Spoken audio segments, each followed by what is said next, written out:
আমরা যারা 1995 থেকে 2005 সালের মধ্যে জন্মেছি, আমরা বিশেষ কিছু ছিলাম না, তবে আমরা ভাগ্যবান ছিলাম।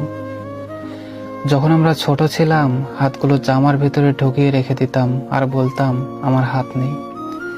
একটা কলম ছিল যার 4 রকমের কালি ছিল, আর তার 4টা বোতামে একসাথে টেপার চেষ্টা করতাম।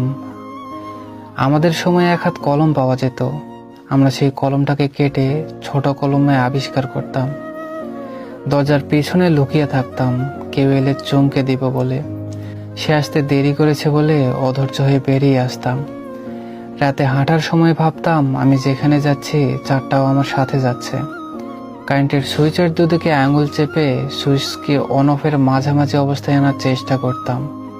স্কুলে যাওয়ার সময় সবাই দৌড়াদৌড়ি করে যেতাম।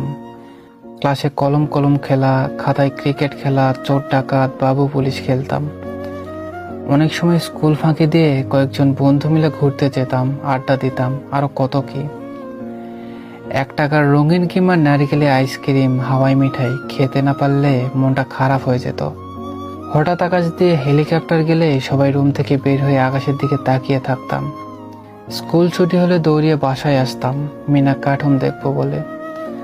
শুক্রবার দুপুর 3টা থেকে অপেক্ষা করতাম কখন বিটিভিতে সিনেমা শুরু হবে, এবং সন্ধ্যার পর আলিফ লায়লা, সিন্দাবাদ, রবিনহুড, ম্যাকাইফার, হাতিম দেখার জন্য পুরো সপ্তাহ অপেক্ষা করতাম। ফলের গুটি খেয়ে ফেললে দুশ্চিন্তা করতাম পেটের ভেতর গাছ হবে কিনা।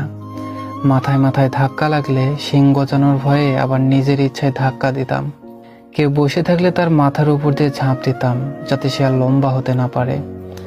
বিকেলে কুতকুত, কানামাছি, গোল্লাছুত না খেললে বিকেলটা যেন মাটি হয়ে যেত। ফাইনাল পরীক্ষা শেষ হলে তো সকালে পড়া নেই, তাই মজা লাগতো যা বলার বাইরে। নানু বাড়ি, দাদু বাড়ি যাওয়ার এটাই তো ছিল সময়। ব্যাডমিন্টন, ক্যারাম, লুডো এগুলো না খেললে কি হয়। ডিসেম্বর মাস ও শীতকালটা আমাদের ছেলেবেলায় এমনি কালারফুল ছিল। তবে ডিসেম্বরের 31 তারিখ যতই আগায় আসতো, মনের মধ্যে ভয় ততই বাড়ত।